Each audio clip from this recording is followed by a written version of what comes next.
श्रीमते कृतदास महाराज इति नामिने। नमो विष्णुपादाय कृष्णपृष्ठाय भूतले श्रीमते भक्तिवेदांत स्वामी इति नामिने। नमस्ते सरस्वते देवे गौरवाणी प्रचारिणे निर्विशेष शून्यवादी पाश्चात्य देश तारिणे। जय श्रील प्रभुपाद की जय, गुरु महाराज की जय, निताय गौर प्रेमानंदे। हरि हरि बोल।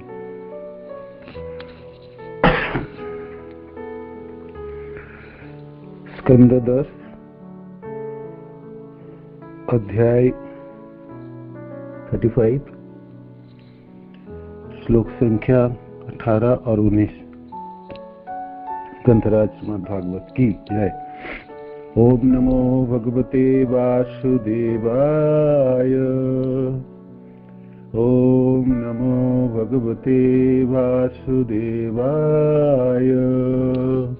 ओम नमो भगवते वासुदेवाय। नारायणं नमस्कृत्यं नरं चैव नरोत्तमं देवीं सरस्वतीं व्यासं ततो जयं उदीरयेत्। श्लोक संख्या 18।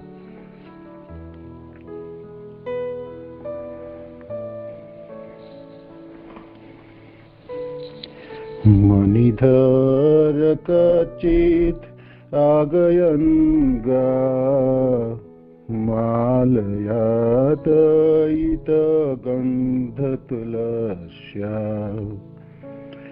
प्रणयिनमनुचरस्य कदांसे प्रक्षिपन् भुजमगायत यत्र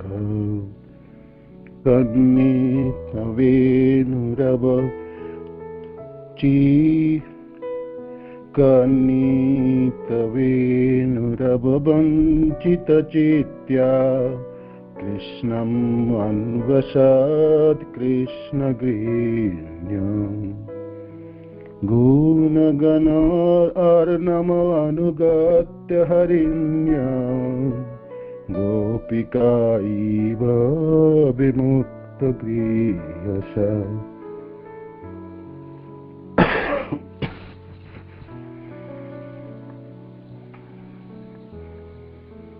मणिधर कचित् गा मालयादयितगन्धतुलस्या प्रणयिनयनुचरस्य कदांसे प्रक्षिपन् भुजमगायन यत्र कनीतवेनुरवञ्चितचित्या कृष्णम् अन्वसत् कृष्णगृह्ण्यम् गुणगणार्णव अनुगत्य हरिण्यम् गोपिका इव विमुक्तगृहसा।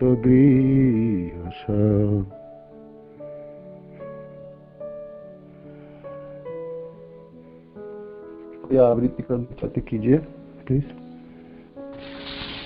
हरे कृष्णा। तन्वत्नाम। मणिधर क्वचित् अगणन्यगन्गा मालयादयितगन्धतुलस्या प्रणयिनोऽनुचरस्य कदांसि प्रक्षिपन् भुजम् आगयत यत्र क्वणितवेणुरवञ्चितचित्ता कृष्णम् अनवतस्सत् कृष्णगृह्ण्यम् गुणगणाणाम् अनुगत्य हरिण्यो गोपिका इव विमुक्तगृहसा। हरे कृष्णा। तन्वत्नाम। धन्यवाद माता जी, धन्यवाद करना। हरे कृष्ण। और कोई गाना चाहते हैं? प्लीज आप रिपीट कीजिए, करना चाहते हैं कोई?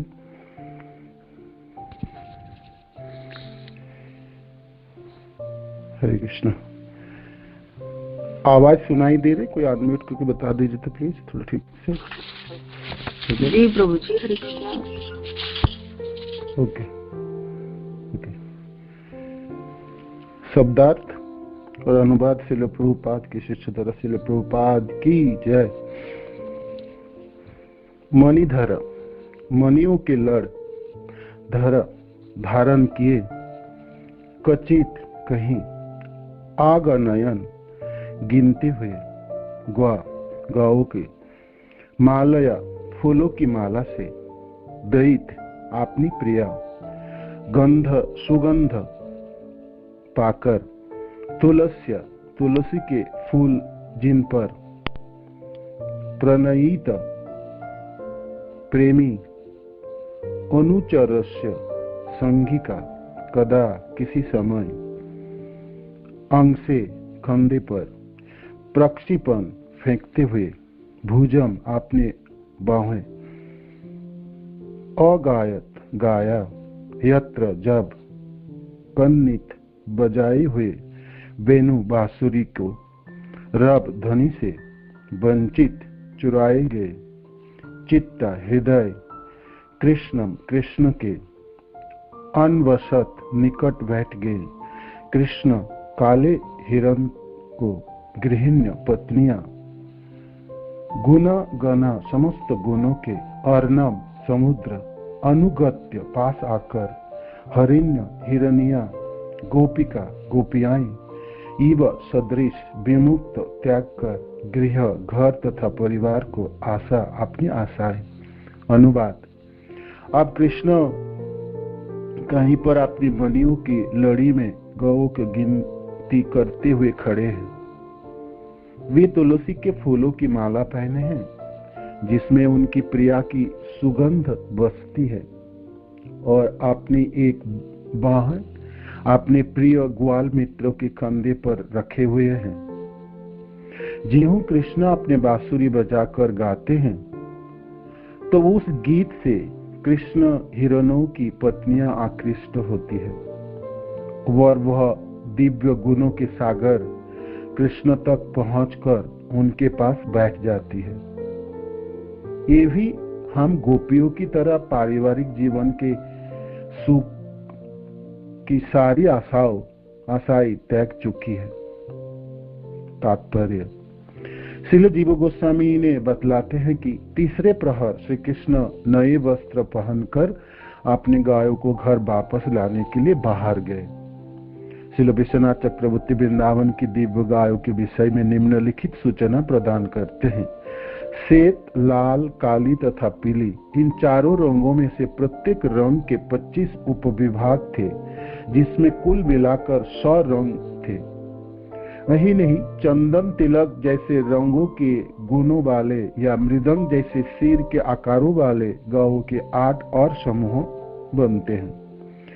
गायों के रंग और आकार के इन 108 समूहों की गिनती के लिए कृष्ण 108 मणियों वाली लड़ तथा माला का प्रयोग करते हैं। अतः जब कृष्ण हे धवली एक श्वेत गाय का नाम लेकर पुकारते हैं, तो सफेद गायों का पूरा झुंड आगे आ जाता है, और जब वे हंसी, चंदनी, गंगा, मुक्ता आदि कहकर पुकारते हैं, तो सफेद गायों के 24 और झुंड आगे आते हैं। लाल रंग वाली गायें अरुणी, कुमकुम, सरस्वती कहलाती हैं, और काले रंग वाली गायें श्यामला, धूमला, जमुना आदि कहलाती हैं। पीले रंग वाली गायें पीता, पिंगला, हरितालिका आदि कही जाती है। जिन गायों के मस्तक पर तिलक लगा रहता है, वह चित्रिता, चित्र तिलका, दीर्घ तिलका, तिर्यक तिलका कहलाती है। अन्य झुंड की गाय मृदंगमुखी, सिंहमुखी आदि कहलाती है। इस तरह नाम लेकर पुकारने पर गौएं आगे आती जाती हैं, और जब सबों को जंगल से घर वापस लाने का समय होता है तो कृष्ण यह विचार कर कि कहीं कहीं गाय रह तो ना जाए, उनकी गिनती अपनी मणिमाला में करते हैं। आज के श्लोक का तात्पर्य। श्रील प्रभुपाद की जय। ओम अज्ञानतिमिरन्धस्य ज्ञानाञ्जनशलाकया तस्मै श्री गुरुवे नमः। श्री चैतन्य मनोभीष्टं स्थापितं येन भूतले स्वयं रूप कदा मह्यं ददाति सपदान्तिकम्। हे कृष्ण करुणा सिंधु दीनबंधु जगत्पते गोपेश गोपिका कांत राधा कांत नमस्तुते। तप्त कांचन गौरंगी राधे वृंदावनेश्वरी विश्वभानुसुते देवी प्रणमामि हरि प्रिये। वाञ्छाकल्पतरुभ्यश्च कृपा सिन्धुभ्यैव च पतितानां पावनेभ्यो वैष्णवेभ्यो नमो नमो। जयो श्री कृष्ण चैतन्य प्रभु नित्यानंद श्री अद्वैत गदाधर श्रीवासादि गौर भक्तवृंद। हरे कृष्ण कृष्ण कृष्ण हरे हरे, हरे राम राम राम हरे हरे। जय श्रील प्रभुपाद की जय, गुरु महाराज की जय, आप सब भक्तवृंद की जय। आप सब मिलकर को आशीर्वाद दीजिए जिससे इस दोनों श्लोकों की सेवा हो पाए। हरे कृष्ण। है बोल। तो ये अध्याय जुगल गीत के नाम से विख्यात है भागवत की। आप सब जानते हैं इस अध्याय में 26 श्लोक है। छोटी सी अध्याय है, अद्भुत सुंदर है इस अध्याय। पहला श्लोक को छोड़ दीजिए और अंतिम श्लोक है। पहला श्लोक तो शुरुआत की है और अंतिम श्लोक तो समाप्ति में है। तो बाकी जो 24 श्लोक है तो 24 श्लोक दो श्लोकों के युग्म में है, इसलिए एक साथ है। 2 श्लोकों की एक युग्म है, तो 12 युग्म है इस अध्याय में। 24 श्लोक है तो 12 युग्म है, जुगल है। दोनों 2 श्लोकों की जुगल है। तो जुगल गीत की क्या परिभाषा है, क्यों कहलाते हैं, ये सब आपने श्रवण किए हैं, वक्ताओं ने वर्णन किए। तो 12 युग्म है, तो क्यों 12 युग्म ही है भाई? 13 क्यों नहीं है युग्म बनी, या 8 क्यों नहीं बनी, 10 क्यों नहीं बनी? इनकी व्याख्या भी हमारे आचार्यों ने बहुत सुंदर वर्णन किए। तरह तरह की उद्गार हैं हमारे आचार्य जनों की। तो क्यों 12 युग्म है इसमें? तो 12 घंटे हैं भगवान कृष्ण के पास, जो गोचारण के समय सुबह 6 बजे से लेके शाम के 6 बजे तक। तो उस 12 घंटों के 12 झांकी तथा लीला इस 12 युग्मों में वर्णित है।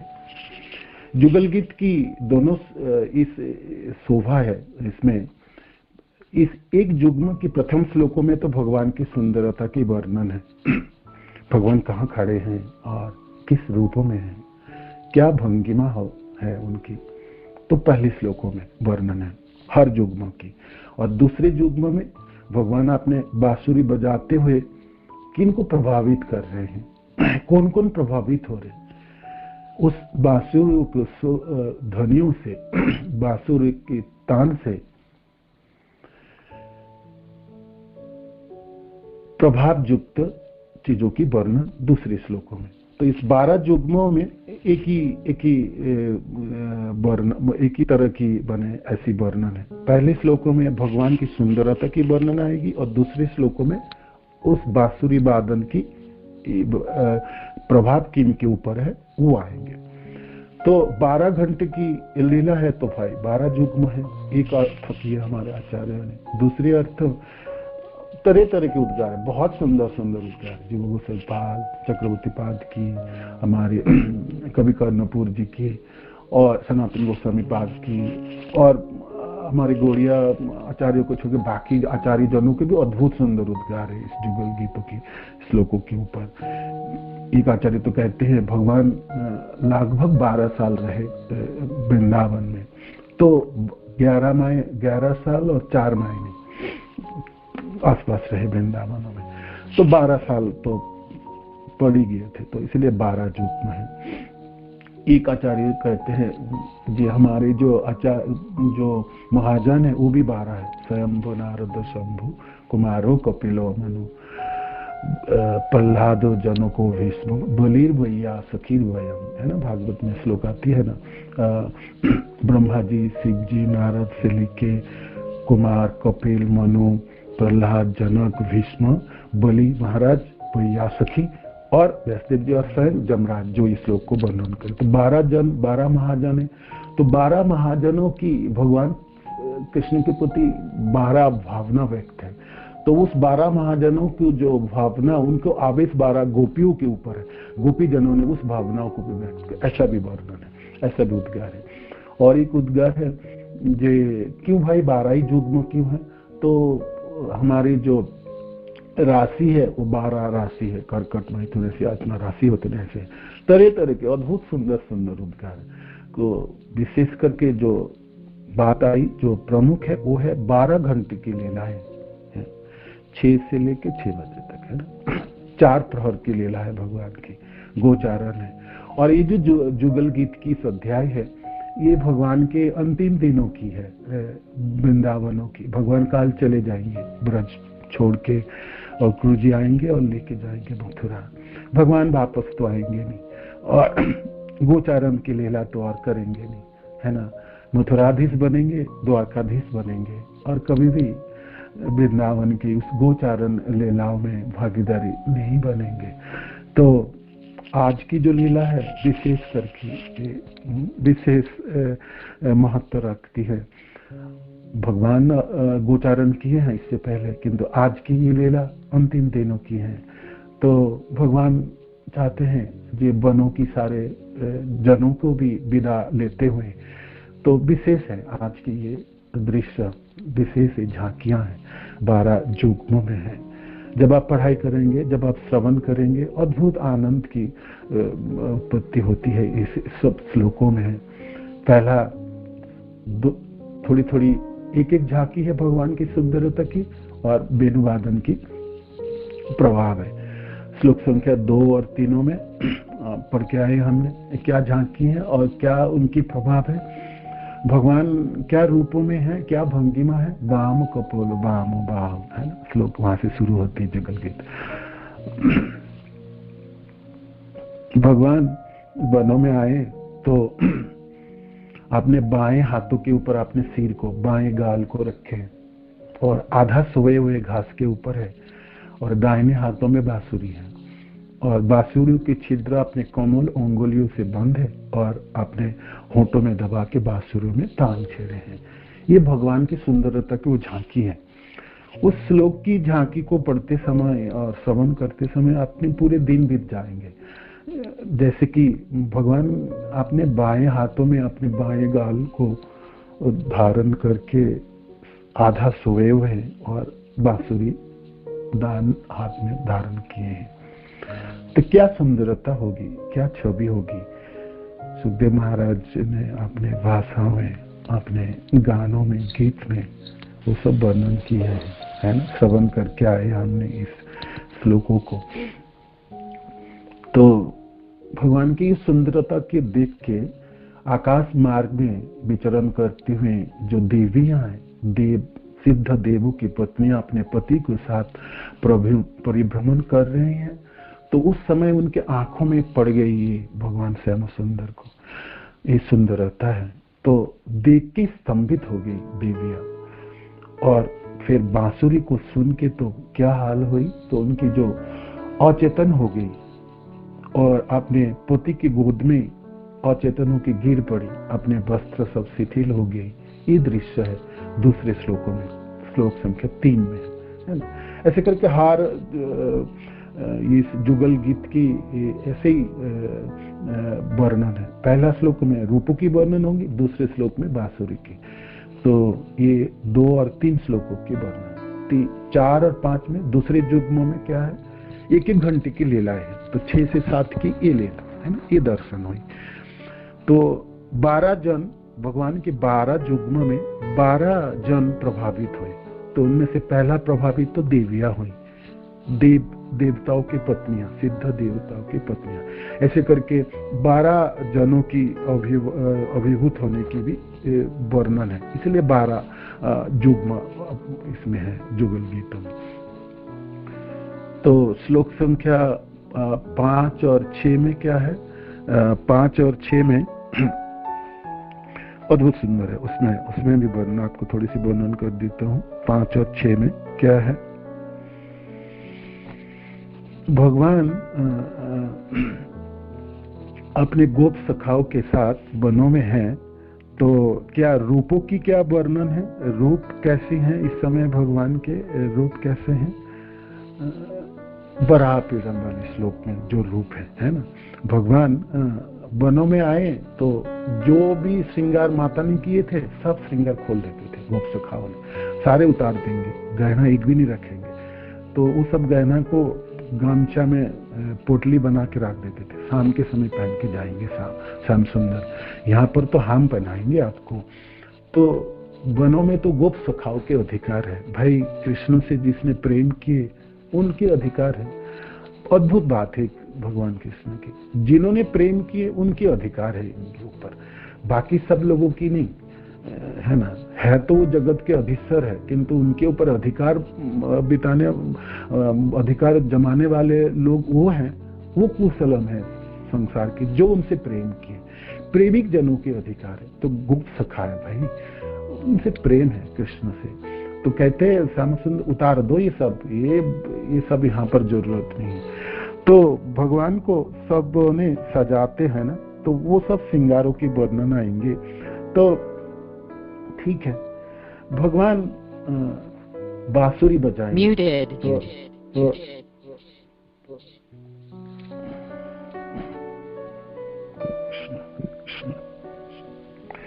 बांसुरी बजाते समय तो सिर के नीचे करेंगे थोड़ा, तो बजाते समय सिर नीचे किए हैं और आपने स्मित हास्य के साथ, हास्यों के साथ बांसुरी बजा रहे। तो हार, इसमें एक शब्द है इस श्लोकों में, हार हास उरसी स्थिर विद्युत।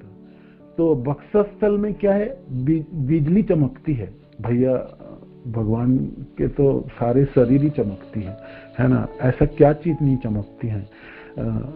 तो यहाँ पर ये वक्षस्थल में तो बिजली चमकती है, तो क्यों नहीं चमके, कौस्तभ मणि है वो एक चमकती है, दूसरे स्वयं लक्ष्मी जी हैं, तो वो है, तो इसलिए बिजली की चमक है उस वक्षस्थलों में। और गले पे माला तो है ही है, वनमाला धारण किए हैं, उस मालाओं में भगवान के जो हासी है वो प्रतिबिंबित हो रहे हैं। तो हार है, हार की तरह, हार हास, भगवान के जो हासी है वो मानो कि मणियों की बनी, मणि जड़ित मालाओं की तरह है जो गले में धारण की है भगवान के हासे, हंसते हुए। और चमकीले वक्षस्थल में, वक्षस्थल है ये छवि है भगवान की सुंदरता है। तो हासी है भगवान के श्रीमुख में। तो क्या मुग्धता होगी, और सबों को आकर्षण कृष्ण अपनी सुंदरता से कर लेते हैं, और जब वो हंसते हैं तो फिर कौन रह पाएंगे, आप बताइए। मधुरम मधुरम वदनम मधुरम मधुरस्य विभो एतद अहो मधुगंधी मृदुस्मित एतद अहो। भगवान की जो हासी है उसमें मधुगंधी है ना भाई, हासी में भी मधु होती होगी। तो यहाँ पर हार हास माने जो भगवान के जो हासी है वो हार की तरह है, गले में मानो कि हार पहने हैं, है ना, हंसते हुए मुस्कान और श्रीमुख की छवि है, सुंदरता है इस प्रथम श्लोकों में। चंडीदास को चंडीदास जी के बहुत सुंदर पद है भगवान के हंसते हुए श्रीमुख के ऊपर। देखे नु सुश्याम जिनी कोटिका वदन जीतल शशि, देखो ने शेषाम जिनी कोटिका वदन जीतल शशि, बहुधन उठाम नयनेर बाण, हासि खसे सुधारसी, हासि खसे सुधारसी, सोई एमन सुंदर कान, सोई एमन सुंदर कान। अद्भुत सुंदर है काना, हे सोई हासी तो नहीं है, जैसे सुधा राशि है, अमृत झरते हैं।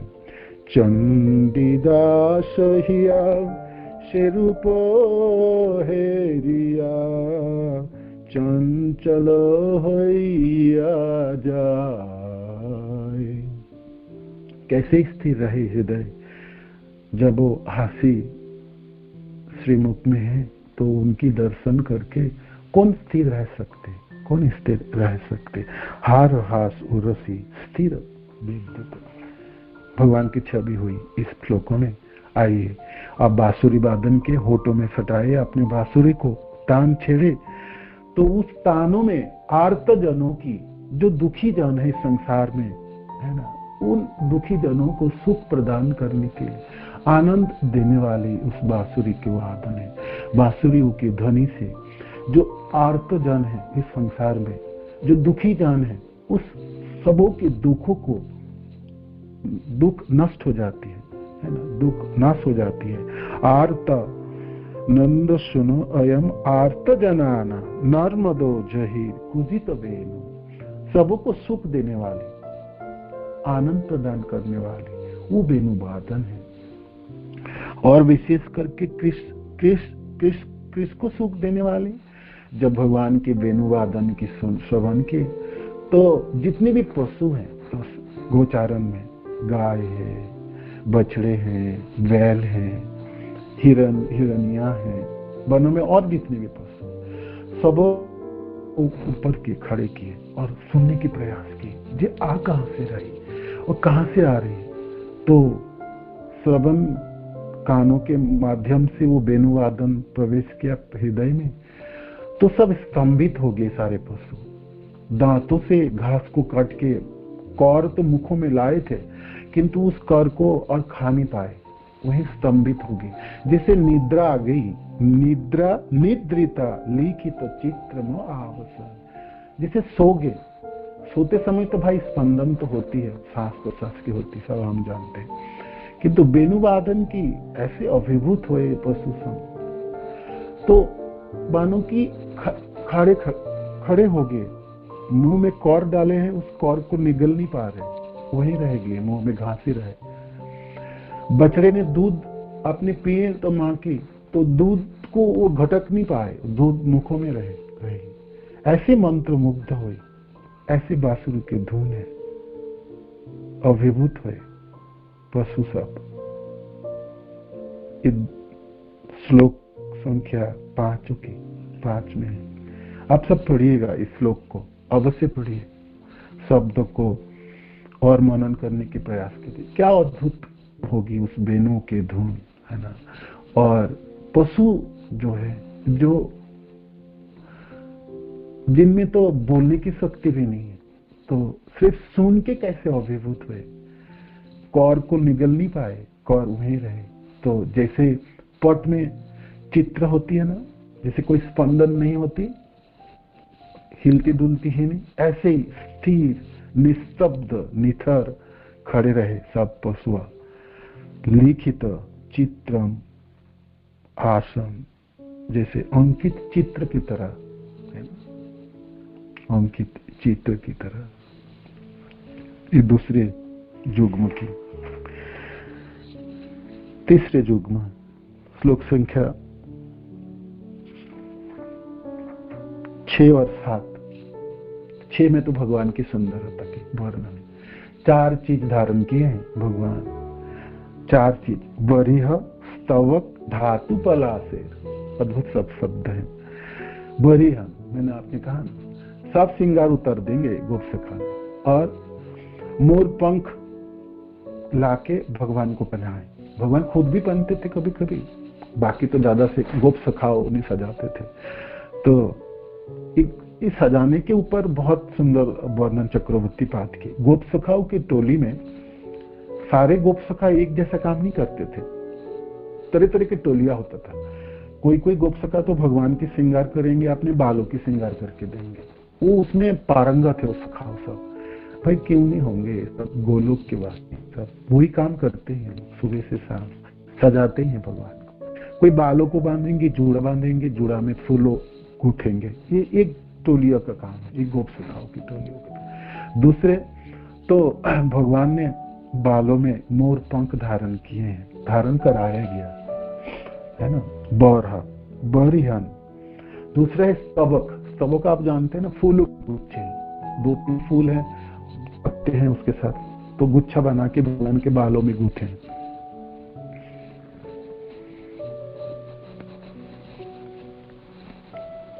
और फूलों की गुच्छा लड़ भी बनाते, लड़िया बनाते हैं, आप जानते हैं ना, जैसे बल माला तो गूंथते हैं, माला गूंथ के पहनाते हैं गोप सखाओं। तो माला गूंथने की एक पूरे टोलिया है जो माला ही गूंथ, उसमें तरह तरह के फूल पत्ते को मिश्रण करके अद्भुत सुंदर माला गूंथ के भगवान को घंटे घंटे में पहनाते हैं। बनवाली है, बनवाला धारण करने वाले।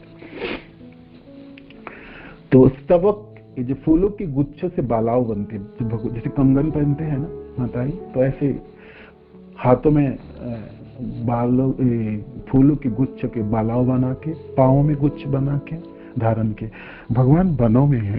तो श्रृंगार चीजों से बनी में बनवाला है। कानों में जो कुंडल है वो भी फूलों की गुच्छों से बना है, कुंडल बना है।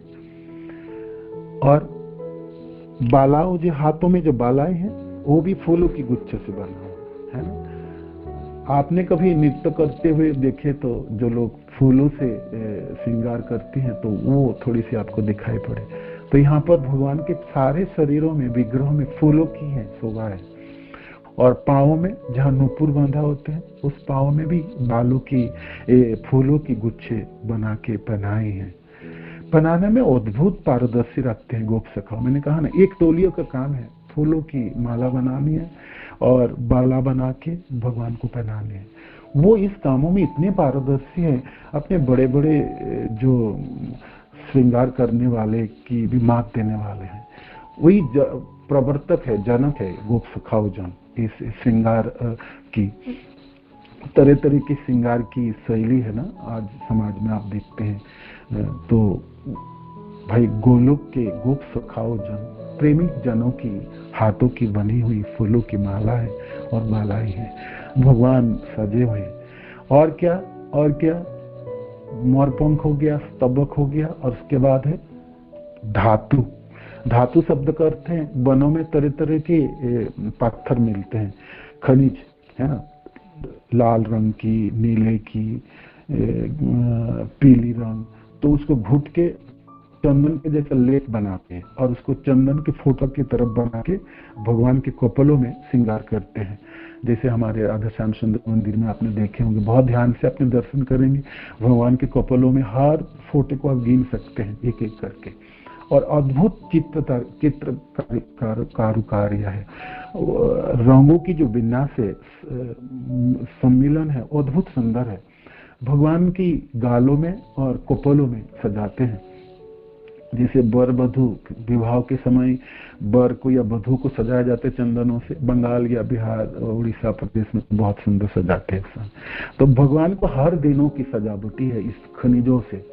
तो ये खनिजों से इस धातुओं को घिसते हुए उसमें चित्रकारी करने में एक टोली है गोप सखाओं के जन, जो इस कार्यों में पारदर्शी, वो वही कार्य करते हैं और उसी में वो अद्भुत उनकी कारुकार्य है, अद्भुत सुंदर लगते हैं। श्याम सुंदर को आप दर्शन कीजिए वृंदावन मंदिरों में, वो नहीं तो मैंने ये कारुकार्य तो वहां दिखा था। उडुपी कृष्ण में भी अद्भुत सुंदर सजाते हैं भगवान को सुबह मॉर्निंग में। अद्भुत उनकी कारुकार्य है, चित्रकार कई खनिजों से, रंगों से, तरह तरह के रंगों से। और एक जगह पे राधा श्याम सुंदर मंदिर जो वृंदावन में राधा श्याम सुंदर मंदिर है, श्याम सुंदर जी की बड़ी मूर्तियां है ना, और जो छोटे हैं उसमें भी कारुकार्य है, अद्भुत सुंदर लगते हैं भगवान के गालों में और कपोलों में, हाथ में है ना, हाथों में, गले में भी कारुकार्य होती है।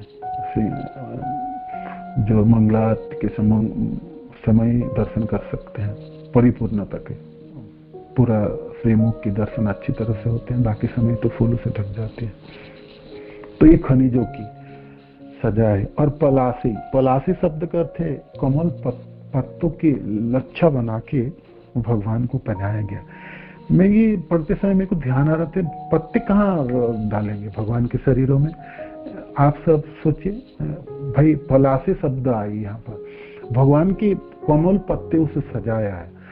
तो आप कैसे सजाएंगे? मतलब कमरों में थोड़ी पहनाएंगे, पाँव में कैसे पहनाएंगे होंगे, गालों में, कानों में गूंथे होंगे, है ना।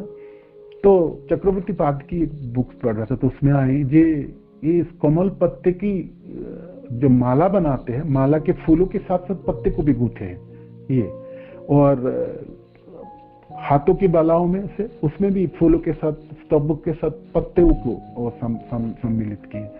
पाँव में जो पहनाए हैं उसमें भी वो पत्ते को सम्मिलित किए, इसलिए पलासी शब्द है। 4 चीजों से सजे हुए भगवान, है ना।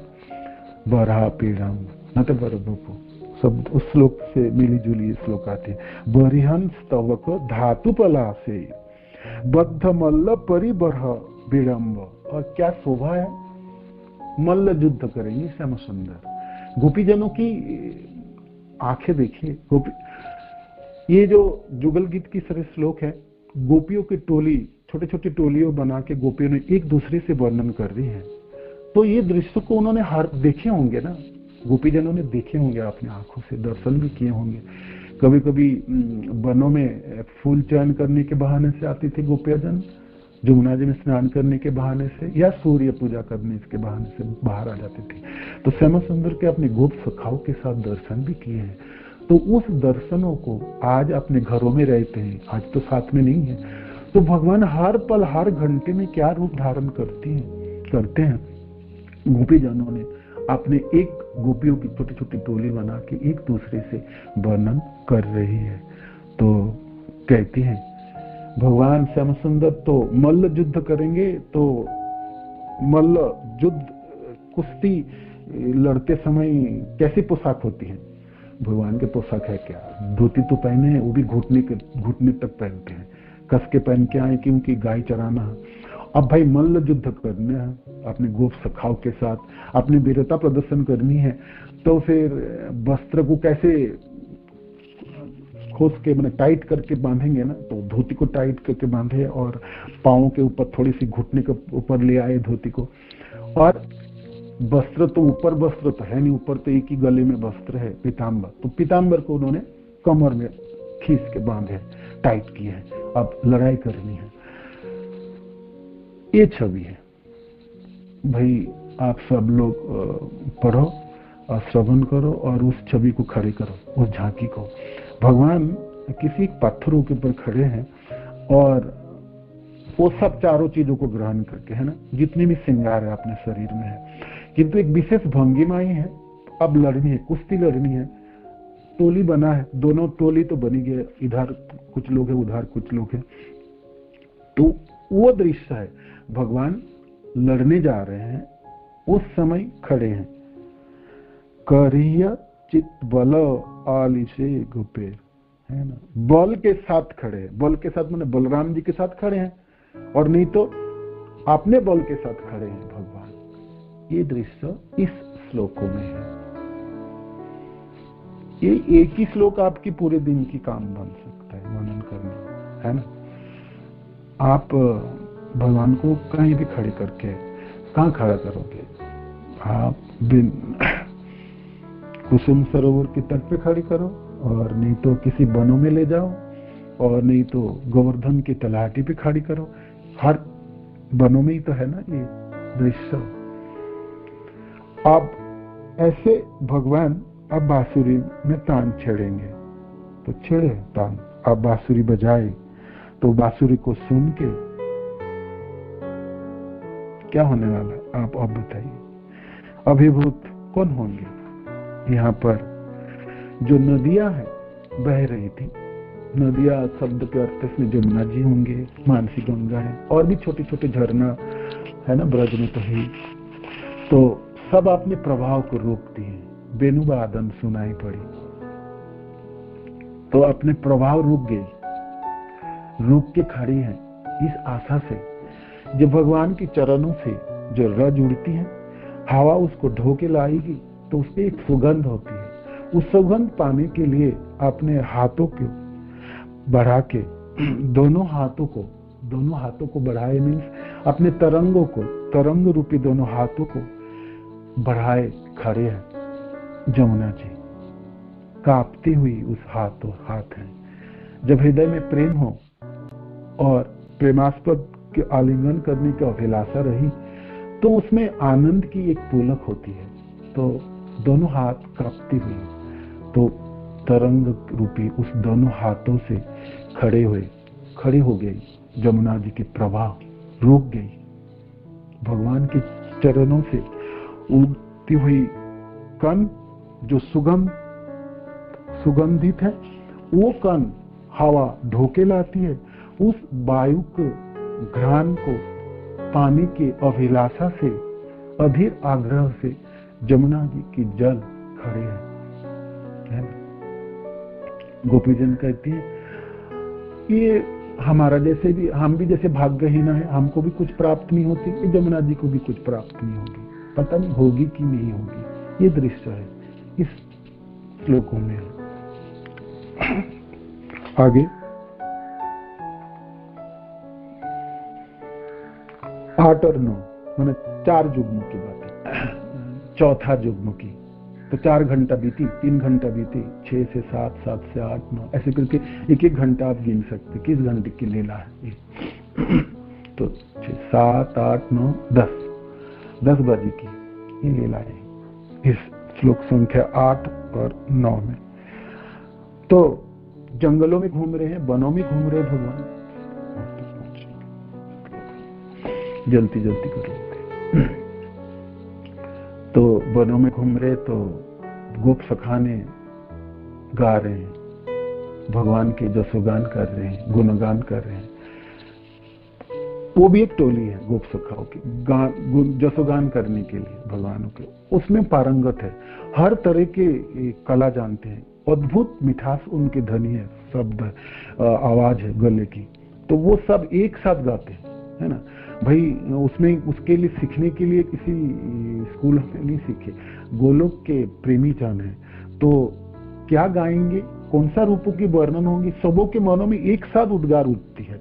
ऐसा नहीं हम ये गाएंगे, हम इस नाद से गाएंगे, इस तान से गाएंगे, नहीं, सब एक साथ गा सकते हैं। ये अद्भुत बात नहीं है, जैसे आप देवता लोग ये कार्य कर सकते हैं, तो गोप सखा की तो क्या बात है।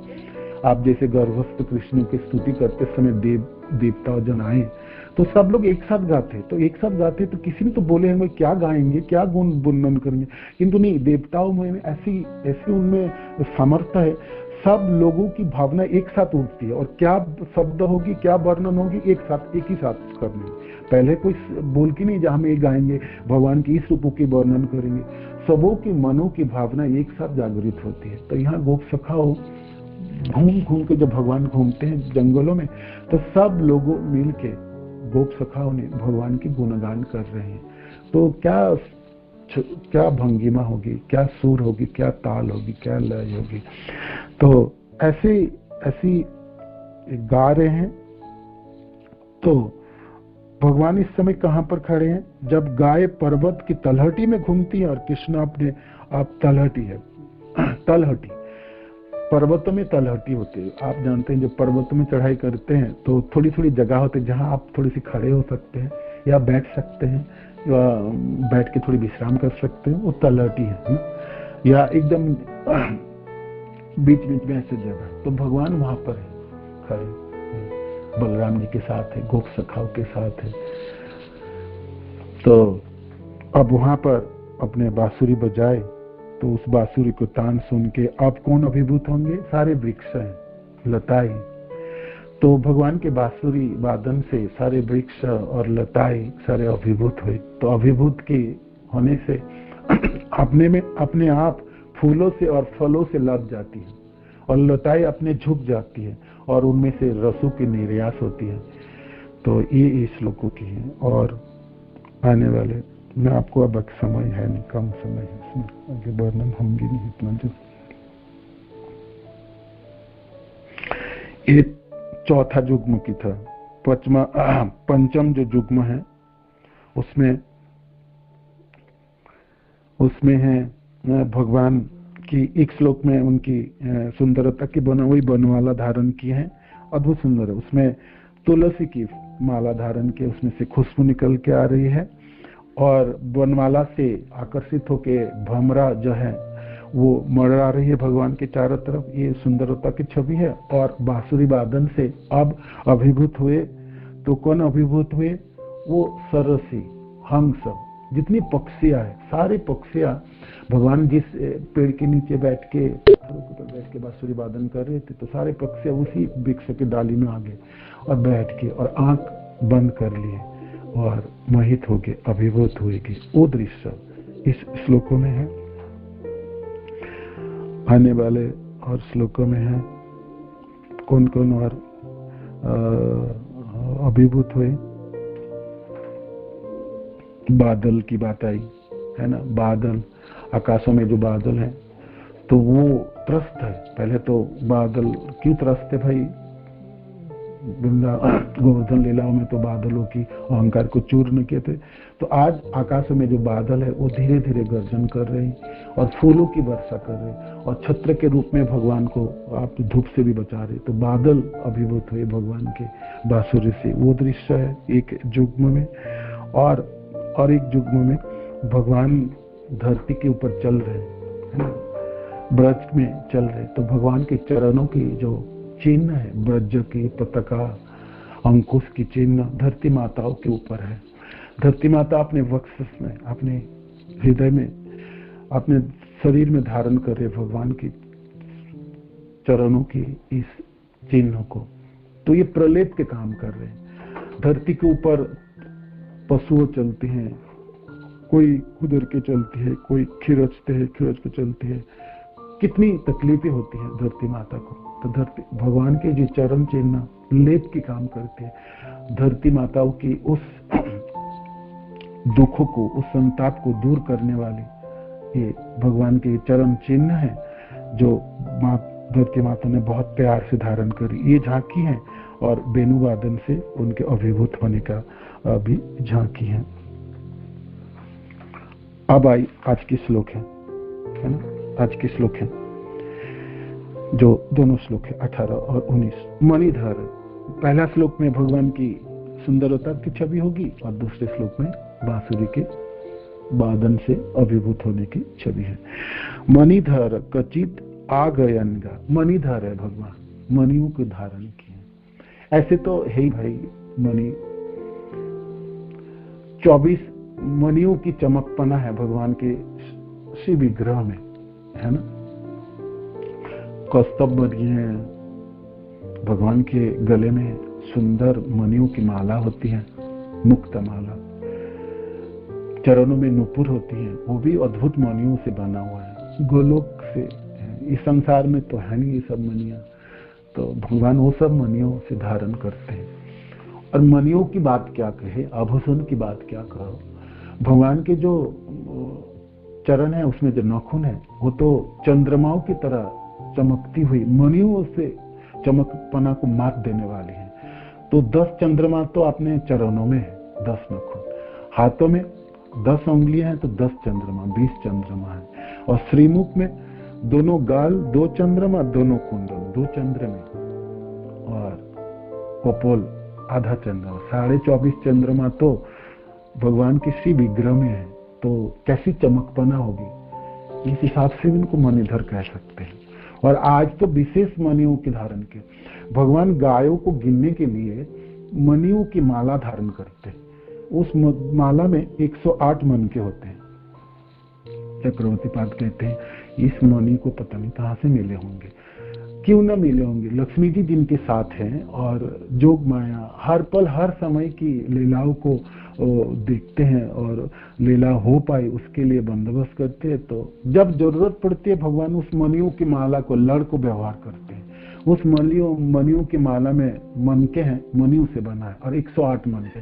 क्यों 108 मनके हैं? 108 तरह के गाय की झुंड है, जो वर्णन है आपने तात्पर्य पढ़े ना।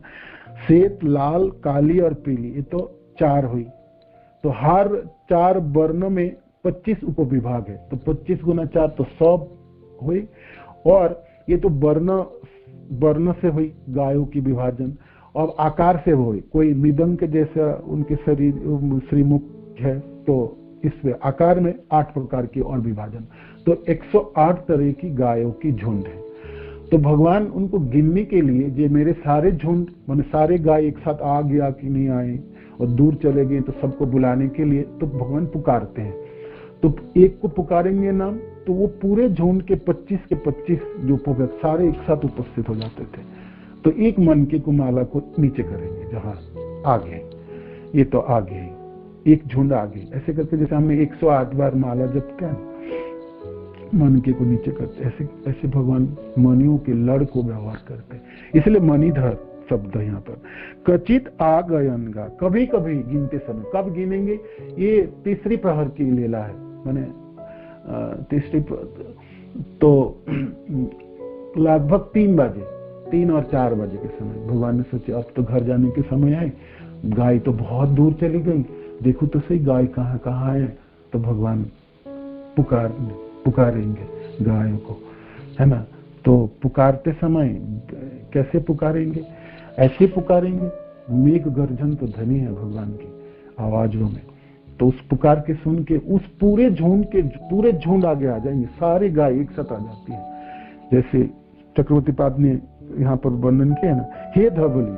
जब ये धवली शब्दों की व्यवहार कर रहे हैं भगवान, वेणु में भी करते हैं और अपने श्रीमुख से भी ऐसे वेणु को छोड़ के भी करते हैं। तो श्वेत गायों के नाम पुकारते हैं, तो पूरे श्वेत के जो 25 जो उपविभाग है, वो सारे उपविभागों की सारे गाय उसी समय उपस्थित हो जाएंगे।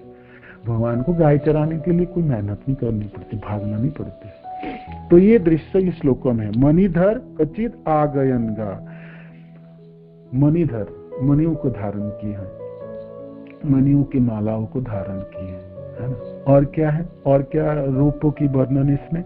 मालया दयित गंध तुलस्या, तुलसी फूलों की माला धारण की है। मालया दयित, अपनी प्रिया को धारण किए हैं अपने शरीरों में। तुलसी जी तो बहुत प्यारे हैं भगवान के, सब कुछ मिले ना मिले, तुलसी की माला और फूलों से तो भगवान को मात किया जा सकता है, परास्त किया जा सकता है। बहुत सुंदर है। किसी जगह में तो सिर्फ तुलसी की श्रृंगार धारण करते हैं भगवान, और अद्भुत सुंदर उसकी खुशबू भी होती है ना। तो अपनी प्रिया को धारण किए हैं अपने शरीरों में, मानो कि भगवान ये दिखाना चाहते, देखो मैं आपसे कितनी प्यार करता हूँ, है ना। आपको भुजाओं में, गले में, पाँव सब में धारण करते हैं। और इसलिए शब्द है मालया दयित गंध, दयित अपनी प्रिया को, गंध तुलसी, तुलसी की माला धारण की है। गंध अद्भुत सुंदर गंध होते हैं ना भगवान की। तुलसी माला में बद्रीनाथों में तो तुलसी की माला बनती है ना, गले की माला, हाथों की माला बनेंगी, पाँव की माला, अद्भुत सुंदर मालाएं बनती है। उस पर्वतों में, गंधमाला पर्वतों में, गंधमादन पर्वतों में वो तुलसी उगती है, और उसी की माला को धारण करके भगवान विराजमान होते हैं बद्रीनाथ में। और सुंदर तुलसी धारण करते भगवान श्रीरंग मंदिर में भी, अद्भुत खुशबू है उस माला में, गंध में। तो गंध तुलसी, तुलसी की माला धारण किए हैं भगवान। और क्या? प्रणयी न अनुचरस्य कदाम से, और एक प्रिय अपने गोप सखाओं के खांधे पे भगवान के हाथ को रखें। कैसे रखें? प्रक्षिपन भुजम गायत जाता, फेंक दिए हाथ। आप सोचो, प्रक्षिपन शब्द से भगवान प्यार से रखे अपने बाएं हाथ को, अपने एक गोप सखा, प्रिय गोप सखाओं को कंधे पर रखे। आप सब जानते हैं, पकड़ते समय हम किसी को हाथ पकड़ते हैं, किसी को पकड़ के खींच के ले जाते हैं। ये ऐसा नहीं है, ऐसा नहीं है। भगवान प्यार से हाथों को रखे हैं अपने प्रियजनों के ऊपर। गोप सखाओ प्यारे जन है ना भगवान के। वनों में आए तो कोई कोई हाथ पकड़ेंगे, कोई पीताम्बर पकड़ेंगे, कोई कोई तो गालों को स्पर्श करेंगे भगवान के, और श्याम सुंदर को सीधा करते हैं, और गाल चमकते हैं ना, दर्पणों को काम करते हैं। तो श्रीदाम हो या सुदाम हो अपने बालों को सजा देखते हैं, देखने में कैसे, जिस काना थोड़ा सीधा हो जाए तो देख लूं एक बार, आपको भी देख लूं और मैं मेरे अपने आप को देख लूं, तो देखते हैं। तो भगवान को छूने की जो ये अभिलाषाएं है, प्रिया है, तो ये प्रियजनों को प्राप्त होती है। हर पल स्पर्श करते हैं भगवान को और साथ ही रहते हैं, साथ ही रहते हैं। तो साथ रहे तो भगवान अपने हाथों को उस एक प्रिय गोप सखाओं के कंधों पे रखे हैं, रख के किसी पत्थरों के ऊपर बैठे हैं और बांसुरी बजाए हैं, है ना। कर्णित वेणु रव वंचित चित्त, तो बांसुरी में तान छिड़े, तो उस तान से चुरा लिए। किसका हृदय चुराए, है ना, किसकी चुराए? कर्णित वेणु रव वंचित चित्त, हृदय को चुरा लेंगे। किसके हृदय को चुरा ले? कृष्ण मृग, कृष्ण सार, है ना, काले रंगों की ये हिरण की झुंड होते हैं, कृष्ण सार कहलाते। तो ये जोड़े में रहते हैं, पति पत्नी दोनों, है ना, एक साथ साथ जोड़े में रहते हैं, हिरण हिरनिया। तो हिरनिया जब सुनी, इस ध्वनि को सुनाई दी, तो अभिभूत हो गई, उनकी चित्त चुरा ली, वो रह ही नहीं पाए अपने झुंड से। ये हिरनिया कभी छोड़ती नहीं है अपने हिरण, अपने झुंड को छोड़ के नहीं जाते, किंतु भगवान के वेणुवादन में ऐसे मदमस्त किए, ऐसे अभिभूत किए, उसके हृदय को चुरा लिए। वंचिता चित्त कृष्णम अन्वसत, और जहां भगवान कृष्ण बजा रहे बांसुरी, वहां आके बैठ गए। खिंची, अपने टोली को छोड़ दिया, अपने पति को छोड़ दिया, सब कुछ भूल गई, भूल के जहां भगवान कृष्ण बांसुरी बजा रहे थे वहां आके बैठ गई। कृष्ण गृहिण, अपने पति को छोड़ के, है ना, छोड़ के खुद आ गई। क्यों आई भाई? क्या करे, रह ही नहीं पाई, है ना। उनके हृदय तो चुरा ली गई। कौन चुराए? भगवान के बांसुरी की ध्वनि तो चुरा ली, अपने आप को संभाल नहीं पाई, मंत्रमुग्ध की तरह खींची हुई आ गई वहां पर जहां भगवान बैठे बांसुरी वादन कर रहे हैं। गुण गण और नम, गुणों की खान है, समुद्र है भगवान, है ना। रूप गोस्वामी पाद भक्ति रसामृत सिंधु के अध्याय 20 में भगवान के 64 गुणों की वर्णन की है। उनमें से क्या गुण नहीं है? अद्भुत सुंदर है, पहली गुण पे है। भगवान अद्भुत सुंदर दर्शन है। एक बार कोई देखे तो वो वापस नहीं जाएंगे, है ना, रह जाएगा वहां, मंत्रमुग्ध खड़े रह जाएंगे। अद्भुत सुंदर है, अद्भुत चारुता है, बलवान सुचारू है, शरीर की अद्भुत कमनीयता है, तरह तरह के गुणों के वर्णन है। 64 गुण है ना, एक एक गुणों में तो, और फिर उनके उपमा भी दी गई है भक्ति रसामृत सिंधु में, जैसे तेजवान है, बलवान, नित्य जुबा, अद्भुत भाषा भी, तरह तरह की भाषाओं से बात, हर व्यक्ति को भाषा को जानते हैं, पशुओं को पक्षियों को भाषा को समझ सकते हैं और उसी भाषा से बोल भी सकते हैं भगवान। भगवान के लिए कोई मुश्किल नहीं है, किसी जगह में जाए और वो भाषा नहीं समझ पाए, कोई ट्रांसलेटर की जरूरत नहीं है भगवान को, सबों की भाषा को समझ सकते हैं, और विशेष करके प्रेम की भाषा को तो बहुत जल्दी समझ जाते हैं। सत्यवादी, मधुभाषी, बागपटु, चतुर, दक्ष, कृतज्ञ, दृढ़ संग, क्या गुण नहीं है उनमें। 64 गुणों की खान है। गुणार्णव, गुणों की खान है। उनके पास जाके बैठी है हिरनिया। गुणगणार अनुगत्य हरिण्य गोपिका इव विमुक्त गृह। सब घर भूल गई, झुंड को भूल गई, अपने पति हिरण को भूल गई और यहाँ के बैठे। हमारे तरह है गोपी कहते, जैसे हम अपने घरों से घर को भूल जाते, अपने पति बच्चे अपने सज्जनों को भूल के विमुक्त गृह हो जाते हैं। ये हिरनियों का भी ऐसी हाल हुई। वो बेचारा क्या करेगी, है ना, वो भी रह नहीं पाई, इसीलिए तो आके बैठ गई और मंत्र मुग्ध होके सुन रही है।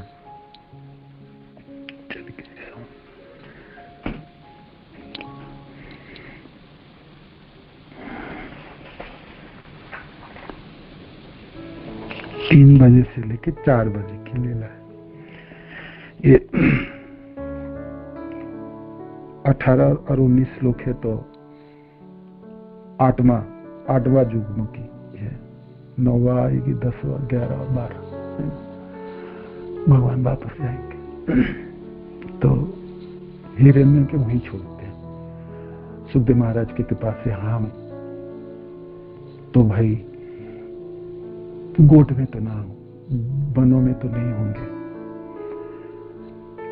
गुरुदेव की कृपा से और आचार्य जनों की कृपा से हम भगवान की अद्भुत सुंदरता को, झांकी को श्रवण तो कर सकते हैं, सुन तो सकते हैं, पढ़ तो सकते हैं, मनन तो कर सकते हैं। हम सब जनों के लिए यही प्राप्ति है। हम सबों की यही प्राप्ति है, यही प्राप्ति।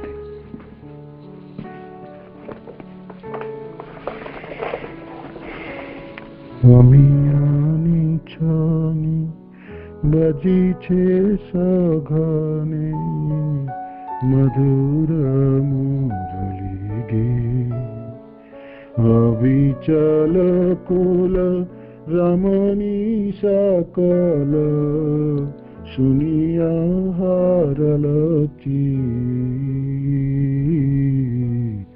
सुनिया हारल शबनी जाइया रहिल पशिया बेकते बाजीछे बासी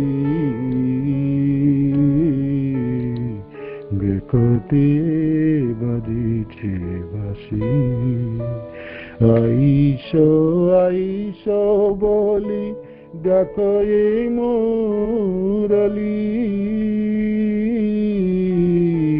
जेन भेल सुख राशि जेन भेल सुख राशि आनंद यावश पुलक मानस सुकुमारी धनी राधे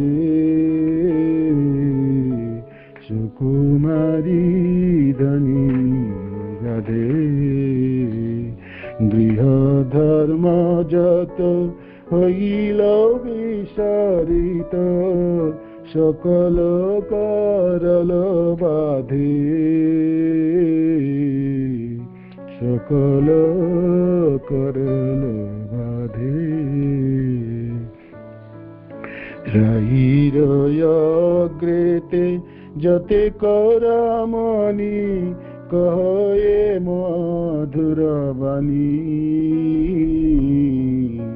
कहे मधुर बानी ओई ओई सुना कि बाबा जे तान केमनी करे प्राणी कमनी करई प्राणी सहिते ना पारी मुरलीर धनी पशिल हियार माझे पशिल हियार माझे गरज तरुणी हईल बाउरी हरिल कुलेर लाजे, हरिल कुलेर लाजे। चंडीदास जी के पद है। हरे कृष्ण। जय श्रील प्रभुपाद की जय, गुरु महाराज की जय, निताय गौर प्रेमानंद।